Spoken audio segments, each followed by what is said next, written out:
咁咧好耐係冇喺 YouTube 同大家見面啦。之前應承咗講呢個前列腺癌嘅一啲嶄新嘅治療嘅總結啦。咁估唔到講下咧，2025年已經到咗年尾啦。咁不如趁呢個機會回顧下2025年咧一啲前列腺癌，特別係擴散咗嘅前列腺癌咧，有咩新嘅治療方向咧俾大家。咁我今日主要講3個方面嘅咁樣。咁咧就留意呢一個咧 PowerPoint 同我講嘅內容咧，只可以作為一個學術嘅討論啦。如果大家真係要了解自己個前列腺癌點樣去治療，或者屋企人嘅前列腺癌點樣治療咧，真係要先請教自己主診醫生，睇下講唔同嘅療法咧，有啱唔啱自己啦。咁而家前列腺癌咧，我哋一般都分為3種啦，上邊淺藍色、深藍色同埋紫色。中間咧最左邊淺藍色就係啲未擴散嘅前列腺癌，中間咧藍色深少藍色咧就叫一個 HSPC， 即係對荷爾蒙仲係有效嘅一啲擴散咗嘅前列腺癌。咁但係如果呢啲病醫得唔好咧，慢慢佢就變成 CRPC， 即係紫色嗰個格仔，就叫對啲荷爾蒙藥有抗藥性。咁所以好多治療咧，其實我哋集中希望咧，盡量就喺 HSPC 荷爾蒙藥仲有效嘅時候盡快用，因為咧就可以減低去變成抗藥性擴散咗個前列腺癌嘅風險。咁你見咧，其實傳統我哋對於一啲荷爾蒙仲係有一個受體係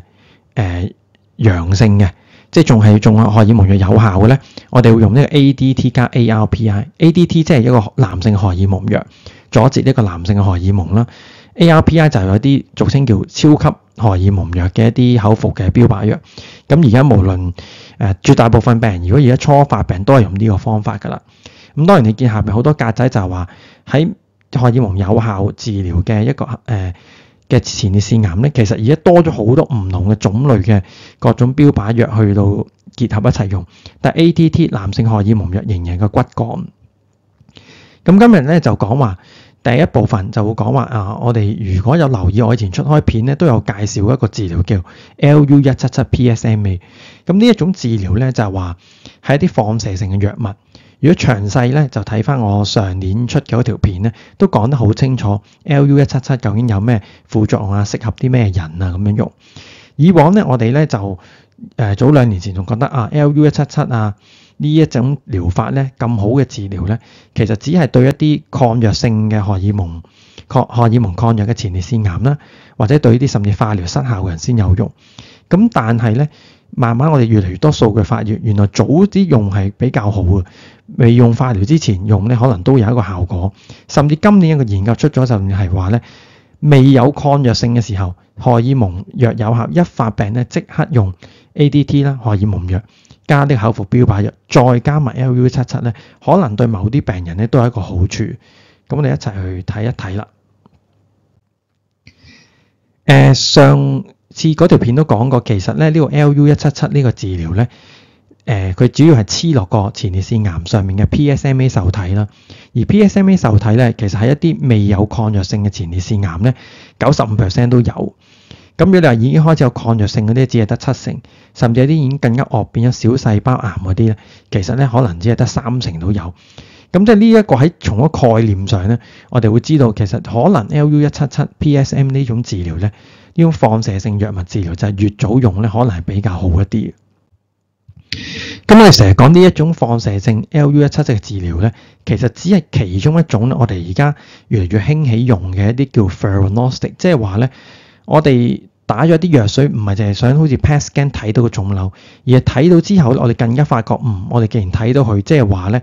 去吸藥水嘅話，我哋就喺個藥水後邊咧加啲藥喺入邊，等佢照影嗰時吸咗藥水咧，將個藥咧打埋個腫瘤度，而且可以釋放一啲好局部嘅輻射咧，係直接喺內部咧電死嘅癌細胞。呢一種咧，其實除咗 LU177 咧，仲係越嚟越多呢一啲嘅放射同位素嘅藥咧，慢慢會推出。咁相信對前列腺癌或者其他癌症咧係非常之有效，亦都係一個好消息嚟。咁譬如我哋講翻有2位病人啦，呢啲當然係一啲外國一啲嘅學術文章度攞出嚟嘅。咁就譬如有一個未做過一個治療PSA 好高，癌指數200幾做咗幾針之後呢6針咧 PSA 得翻8啦。大家睇到個掃描咧，好多啲肝嘅腫瘤都消失晒啦。咁呢個病人咧就個療效幾好，因為佢個 PSMA 咧去吸嘅時候咧個讀數 SUV 讀數，即係顯示佢嗰啲腫瘤有幾多吸個 PSMA 就藥水就15.3，非常高。咁但另一個病人咧可能就冇咁好啦，因為 PSMA 吸咧8.4，雖然佢有吸，但係其實咧佢另外有啲腫瘤喺右邊嗰度咧，呢幅圖咧中間嗰幅圖咧睇到咧，其實咧佢係有一啲地方咧係吸一個 FDG， 即係吸另外一種藥水，即係話咧佢個病咧開始變成一啲類似係唔吸 PSMA， 類似甚至有啲叫好似肺癌樣嘅情況。咁呢個情況咧就可能你單係用呢個 Lu-177 PSMA 就未必好有效啦。咁所以咧，我哋而家一啲新嘅研究咧，佢就會睇翻出攞翻啲舊嘅一啲臨床研究去睇翻原來咧你要 Lu-177 有效對比化療咧，其實要睇正話嗰兩個讀數。如果個腫瘤喺 PSMA PET-CT 度，嗰啲腫瘤咧發光嘅光度接近10咧，就會發覺其實個 PSMA 治療咧就 Lu-177 治療就比較有效。如果調翻轉，反而另外一隻藥水 FDG 嗰個藥水比較高咧，就反而可能化療比較好。咁所以亦都話俾你聽，有時個腫瘤變異咧，佢有時唔係每個病人一樣。我哋決定點樣用邊種治療，都睇翻每一個病人唔同。咁你又甚至可唔可以有啲病，譬如正話咁，有啲用 Lu-177，即係同一個病人，有啲可能 Lu-177可以打到佢，有啲係化療打到做一個混合治療咧。其實有啲研究都做緊，咁亦都有啲幾好嘅數據咧，即將會發表啦。咁呢個亦都係另一個表就睇出咧，如果我哋 Lu-177咧點樣斷定做呢個藥物之前估個病係有效咧，就一定要睇下佢整體個腫瘤幾多係 PSMA 係發光嘅。如果佢係好少 PSMA 發光，但好多 FDG 發光咧，咁樣做嘅話咧，可能個效果咧就相對冇咁好。咁呢個圖咧就係睇下我哋以往咧就由右手邊啦，就係話喺一個抗藥性嘅情況先，呢啲紅色字就係唔同嘅臨床研究嘅名嚟嘅。就 Lu-177以往咧就係最做埋化療個情況比較差，周身痛好多骨轉移嘅時候先開始用啦。嗰時證實係有效，慢慢咧就推前啲用啦，就係未做過化療，但係咧佢都係有抗藥性嘅時候用啦。但係今年就推出一啲咧，就甚至講話佢未有抗藥性，而且冇乜症狀，個病一擴散咧，除咗用呢個 Lu-177之外，就加埋呢個口服標靶藥啦，同埋男性荷爾蒙嘅治療，即係 ADT 啊，三管齊係咁用咧，咁就有一個研究發表，發覺咧可能都有啲效喎咁樣。咁呢一個咧就係講翻呢個 Lu-177其實佢黐落去一個腫瘤入邊啦，入到前列腺癌細胞入邊釋放，喺內部釋放個電療咧，從內部嘅電療。咁亦都可以講呢一種嘅電療咧就唔同我哋平時攞啲機去電療，佢真係喺腫瘤細胞入邊釋放，咁相對嘅情況會好好多啦。咁所以嚟講咧，呢一個 Lu-177咧，而家呢個新嘅治療、新嘅臨床研究就對比一發病嘅病人，淨係做 ADT 同埋啲口服標靶藥，又或者對照咗就加埋呢個Lu-177一齊做6針，咁對比下大家嗰個即係生存期有冇分別？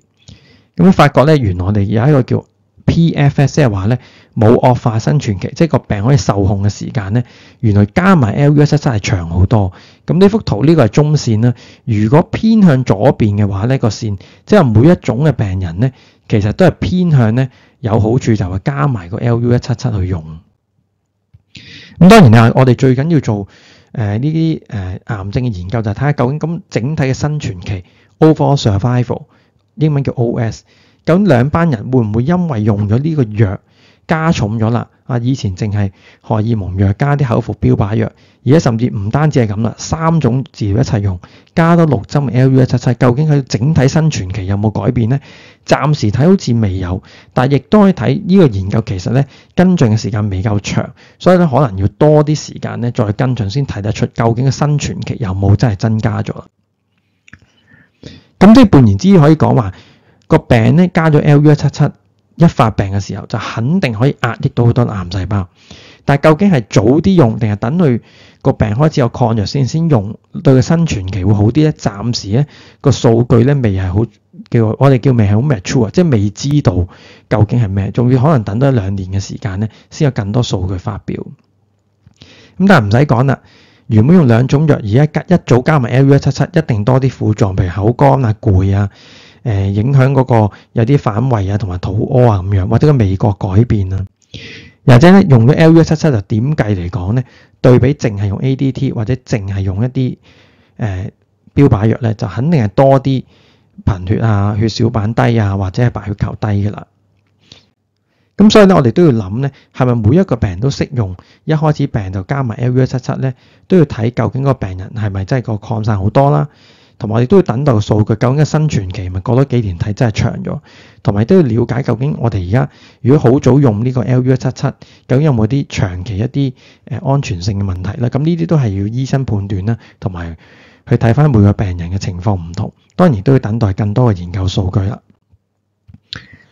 咁嚟到第二部分咧，我哋就再睇下咧，有一類藥咧，紅色圈住兩類就話，除咗一啲口服標靶藥加呢個男性荷爾蒙藥，再加一類咧，我哋原本咧淨係用喺乳癌啊、卵巢癌啊一啲叫 PARP inhibitor， 另一類嘅標靶藥變成一個荷爾蒙藥加雙標靶藥，究竟有冇好處咧？咁有啲多咗數據呢一年就話喺一啲抗藥性癌症咧，其實加埋咧就係比較好。以往我哋認為咁兩種唔同標靶一齊用咧，淨係啱一啲有遺傳性嘅前列腺癌，即係譬如 BRCA 啊嗰啲啦，一啲基因遺傳嘅由上一代遺傳落嚟嗰啲先有效。原來發覺原來都唔一定，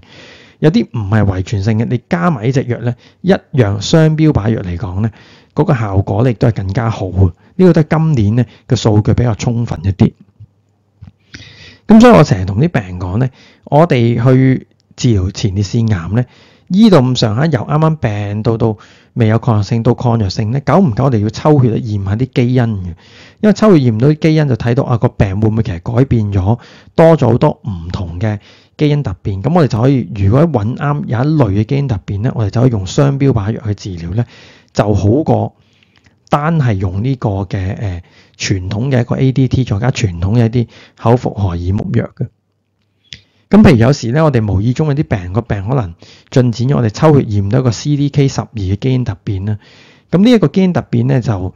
一來係啱用呢個雙標靶藥去做。咁但係當然你話係咪好多人有咧？就其實前列腺癌病人喺抗藥嘅時候，大概有5% 嘅人可能有啦。除咗用雙標靶藥咧，原來有呢一種基因突變咧，有時比免疫治療嘅反應亦都係非常好。咁所以我哋定期咧都久唔久咧抽血做一啲基因嘅檢測咧，去睇一睇個病咧有冇改變，或者有冇啲把點咧俾我哋針對到啦。咁點解話兩種標靶藥，一種就 ARPI 啦，傳統嘅超級荷爾蒙藥口服藥，咁有4款嘅，而市面上即係臨床使用。原來呢一款咧加埋呢個 PARP inhibitor PARPI 咧。呢一種藥咧，其實原本呢一類藥就係幫助卵巢癌啊、乳癌呢一啲咧，因為佢咧可以破壞個 DNA。後來發現原來呢一種嘅超級荷爾蒙藥抑壓個男性荷爾蒙，再加埋啲破壞 DNA 嘅藥，兩者然後相輔相成效果。所以嚟講，點解呢兩種標靶藥加埋咧，原來可能好過你單係淨係俾 ARPI 超級荷爾蒙藥。咁其實已經好多大型嘅臨床研究咧，喺呢2-3年發表，就係唔同嘅藥都發現咧，呢個唔同嘅研究嘅項目名啦，有好多唔同嘅情況，但係唔同嘅藥，但係都係同一類，都係話雙標靶加埋唔同嘅組合咧，其實見到咧，無論係所謂我哋傳統 BRCA， 即係話一啲遺傳性引起一定有效啦，而且呢個 HR0.23， 即係話個效果非常好咁解。咁但係原來所有嘅人咧，即使佢係冇任何基因測試都冇話啲遺傳性嘅，有啲病人咧仍然都有效。HR 逢係細過1咧，即係代表咧加多隻藥咧，會個效果特別好咁解。咁所以咧，其實咧，我哋去睇呢個情況就發覺原來咧，以往我哋以為只係得少部分人可以用雙標靶藥，但慢慢而家都越嚟越闊啦，可能多咗人咧係適合用啦。咁呢個亦都睇係咩？就係唔同呢兩個大型嘅研究，唔同嘅組合嘅標靶藥咧。我哋以往淨係驗嘅 BRCA1、BRCA2呢兩個係一個最出名乳癌啊、卵巢癌、前列腺癌遺傳，但後來發現原來仲有其他呢啲基因突變咧，有時都驗得到咧，用一啲呢啲嘅藥物去雙標靶藥一樣可以達到個好好嘅效果。咁所以咧就千祈唔好淨係驗 BRCA1、BRCA2啦。一般嚟講咧，如果個病控制得唔好咧，就攞翻以前啲組織，前列腺癌組織，或者咧即時去病人抽血咧，用啲基因排序咧，睇下有冇呢啲基因突變啦。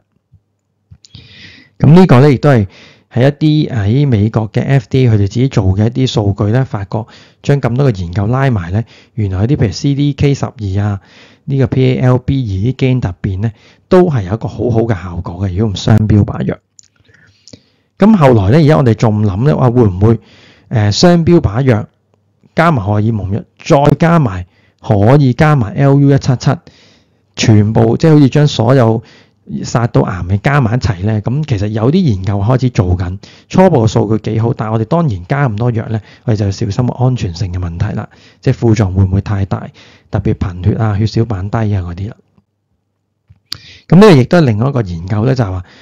呢個咧就係而家啱啱出嘅一個大型研究，就係話喺一個早期，即係話未抗藥性之前，就早啲用一個阿比特龍啦，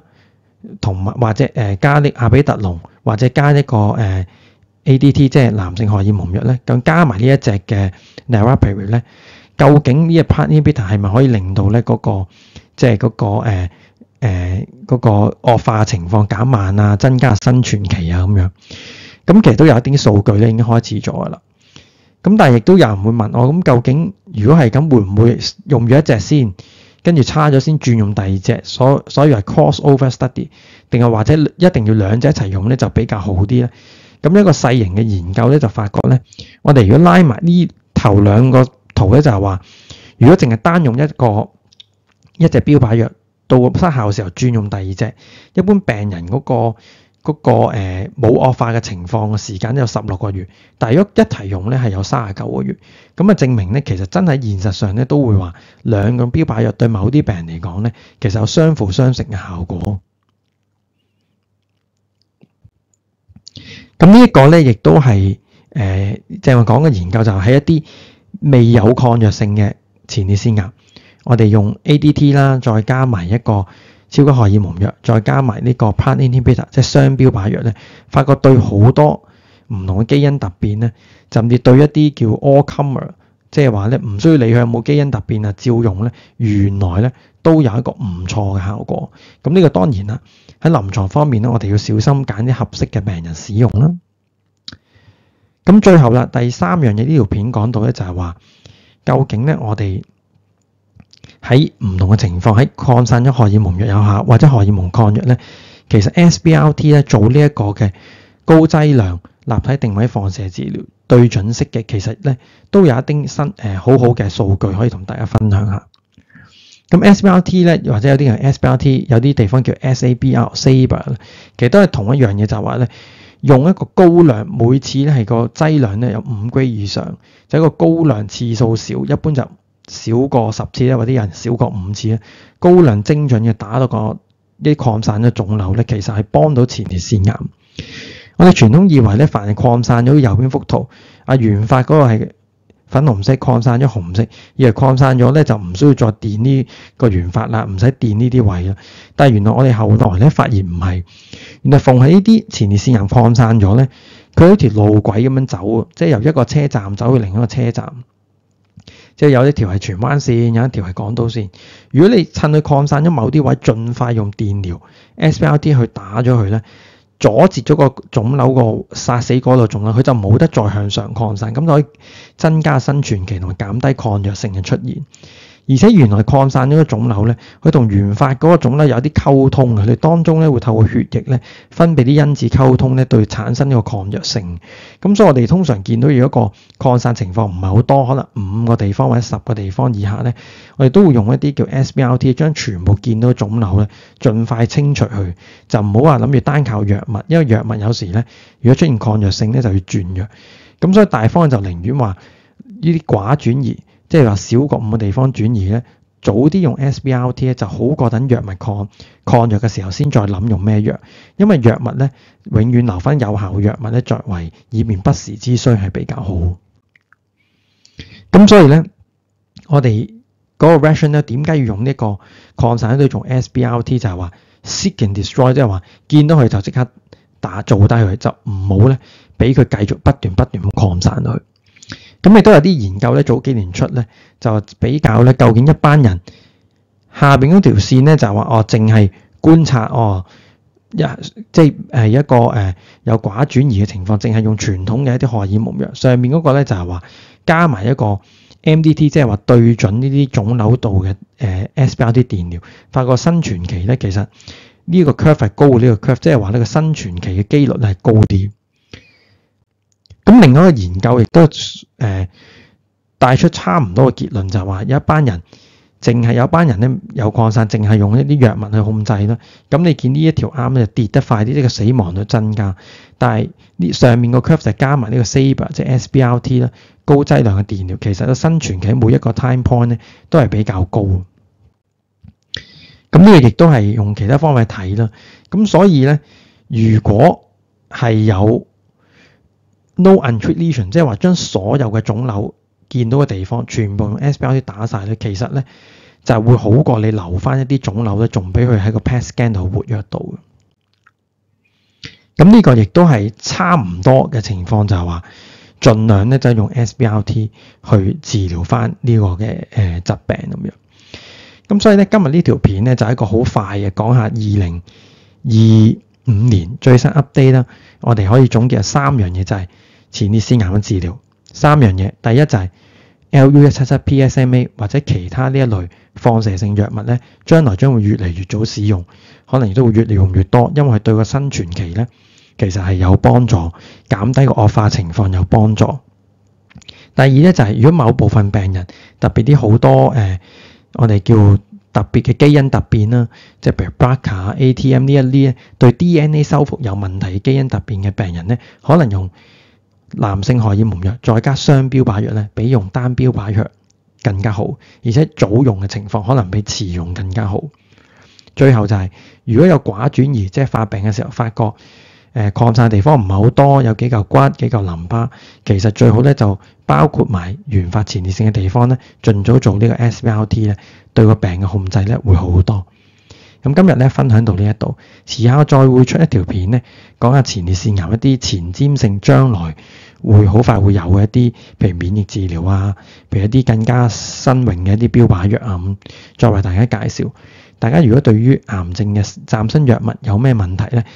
又或者想聽下其他癌症嘅嶄新藥物嘅治療咧，都不妨喺下邊留言啦，可以留低你哋嘅問題。咁我有時都會睇到咧，就為大家製作咧呢啲嶄新而好似一種講書式嘅情況咧，介紹下新型嘅藥物啦。多謝大家。